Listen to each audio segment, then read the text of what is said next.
And welcome to a special segment of Auto Smarts. I'm Randy along with Boots, as we remember a fallen comrade, I guess you could say, and Lex McAllister, who passed away yesterday. And Boots, I saw you doing a number of different features on Lex.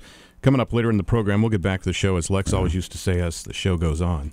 And difficult news, you gave it to me at midday yesterday, and found it hard to believe, but at the same time, I always said that Lex was a rocket, either destined for stardom, or you never know what happens with a rocket as well, too. She had a lot of talent, but she always seemed to want to be in a better place, and she had such energy and such vitality, too, that it's kind of hard to believe. Well, it's crazy. I mean, her brother called me yesterday, and he said, hey, I want to tell you before it hits social media. Well, he had a distinctive sound. I know her brother really well. He's actually a really good friend of mine, and he's actually filled in for her back when she was our co-host. Yep. And you just tell in his voice, I thought it was his parents or something. His parents, the McAllister team is such a wonderful family that it's.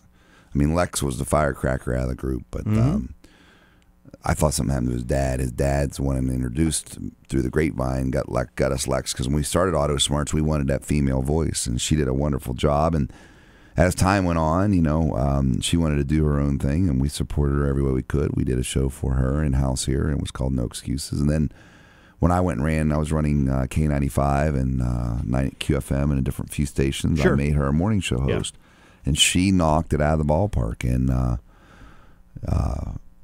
unfortunately, the people that owned that station were, I'll say it, they were idiots, and after I left, they got rid of Lex. I was going with interesting, the other word. No, and they got rid of Lex. Biggest mistake they ever made on that particular stations. But no, I understand suicide's a sickness, and it's between Robin Williams and other great people we've lost in this world, and you wonder why. And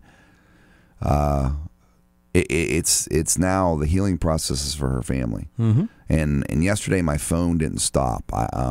Even overnight, our phones went off, yours and mine both. TMZ and People Magazine, people didn't call me, but they got contact. Her brother made a really great statement, but Channel 4 called me late last night, and then Fox 28 and Channel 6 came to my house and did a segment. It was a very nice feature, too, you did on it, going through the scrapbooks, too. And lucky, people make fun of my pictures, but one thing about a picture, if you got a box of pictures somewhere, put them in an album, because it stops time itself, and we were going to have Lex back on the show eventually. As a matter of fact, about 2 months ago, her and I were talking about it, maybe her coming back, and you and I go back and forth, but she brought a different fight to the show.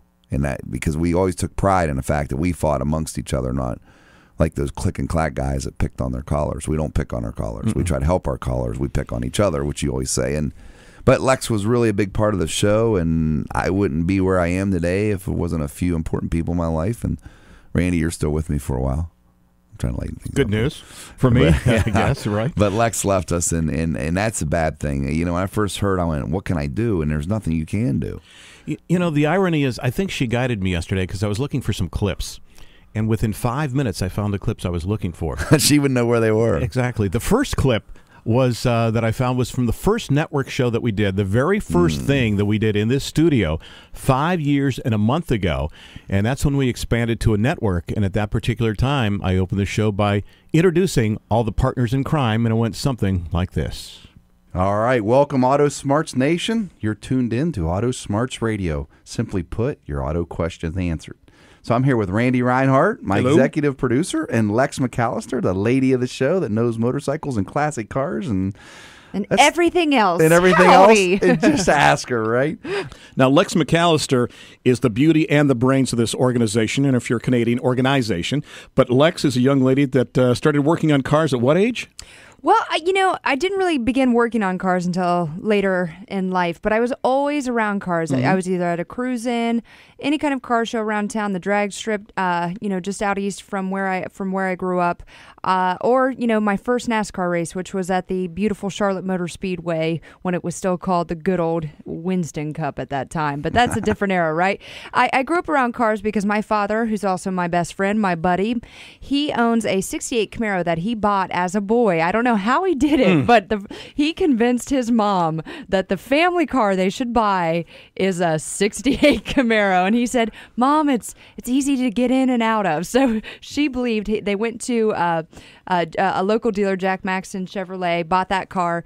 He still owns that car. It's Wow. original format, and it's because of that car that I ended up loving cars so much. So it's a 68 Camaro Z28, which I love.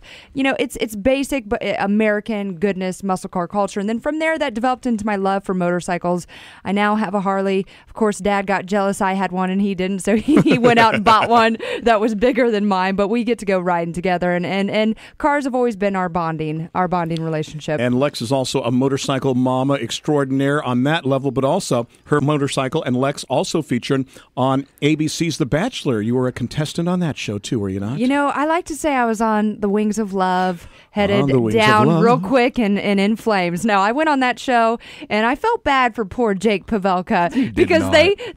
well, not at all actually, like at all. They featured him as this like rough, tough pilot who had a bike, and I remember asking him, "So what do you had?" And he had some piddly Yeah, he Triumph. did. He didn't even know how many cc's. Well, I later looked it up. He had 750 cc's on that Nice. bike. I was like, buddy, back off. You know, I think about it. You know, my wife and daughter love The Bachelor, and every Yeah. time I've watched it, I think you're the only one ever to be on that show that was on a motorcycle, actually. I don't ever Yeah, I recall am. another lady. So that was a good idea. I mean, that was pretty strong. That was Lex and Boots and Randy from January of 2011, right after Wow. we opened this studio up here on top of Germain Honda of Dublin, and that was our first network show when we introduced the partners in crime there, You if you know, will. you were talking about the albums on Fox 28, and she joined us like January of 09. Right. Mm-hmm. Crazy. I mean, it's just It's amazing. Well, I've got the 100th show in there. There's a picture of you and me and Big Bad Chad. Really? And Aaron. So Aaron, even at the age of 22, almost 23, has a framework too. He goes back. He remembers working with Lex too. Do you not, sir? Do you have any memories of working alongside the blonde dynamo that she was? Yeah, absolutely. You know, and How old were you when you first met her?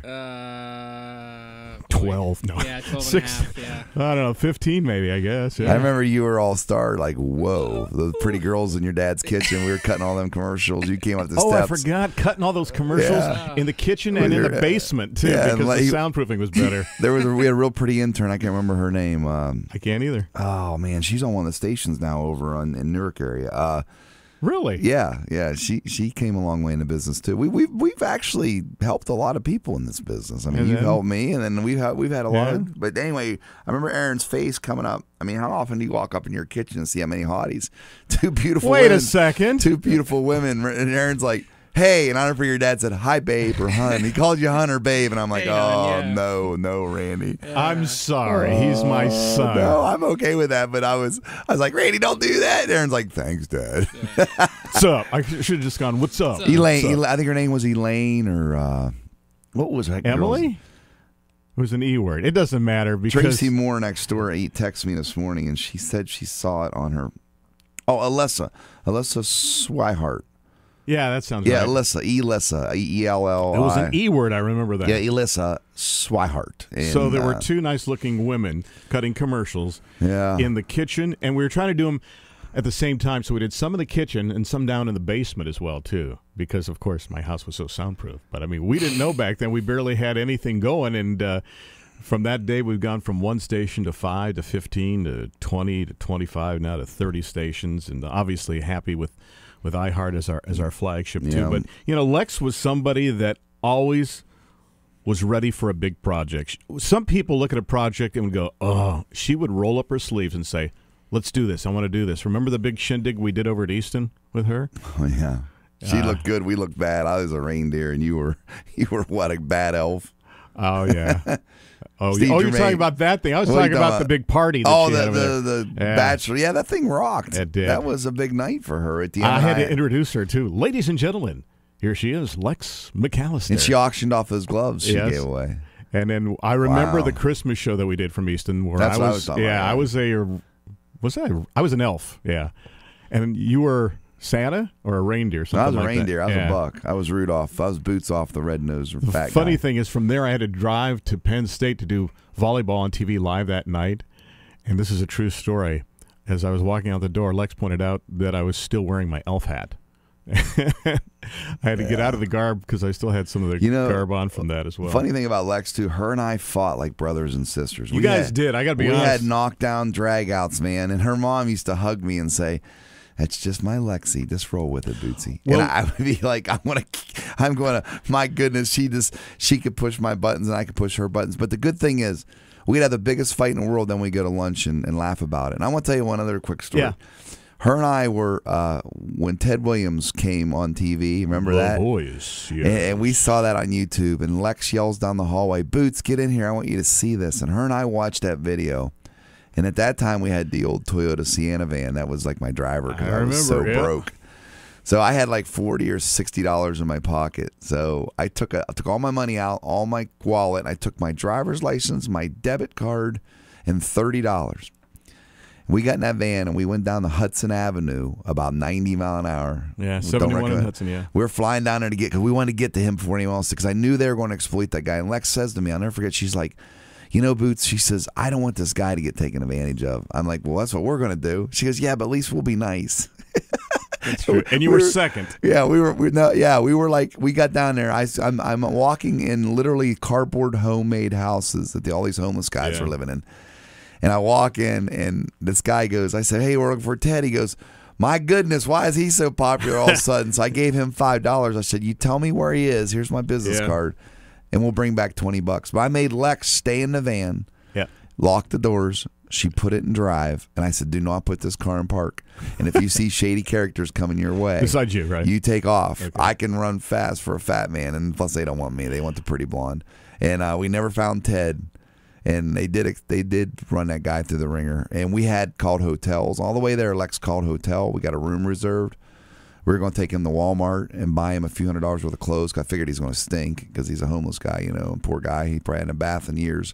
And we were going to take him under our wing, and I was going to save his career. But we tried, and all day yesterday I was reminiscing about the Lex stories, about the time she beat Steve Germain in the smart car at Trails. Remember that?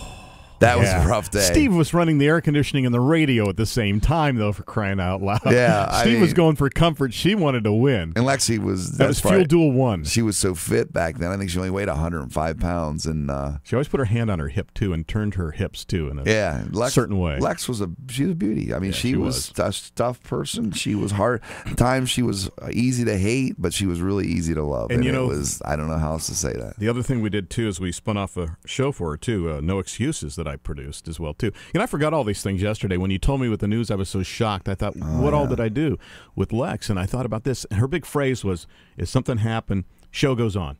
Show goes on. You know, if she forgot something or a guest was late, show goes on was her big phrase. So with that, we say we remember Lex McAllister at the age of 31, and we leave you on this segment with the phrase that Lex used to say. The show goes on. Here's the open to the very first No Excuses as we head to a break here on Auto Smarts. Hey, it's Lex McAllister, and it is Sunday. This is the day that I always say is the day of change. This is the time to self-reflect, think about those things you maybe aren't so fond of, maybe some things you're proud of, and live your life with absolutely no excuses. That's what this show is all about. The 50,000-foot view is... I'm not here to say that I'm perfect, and I don't want you to be perfect, but I am here to say each week we're going to talk about topics that maybe can help you to live your life with absolutely no excuses.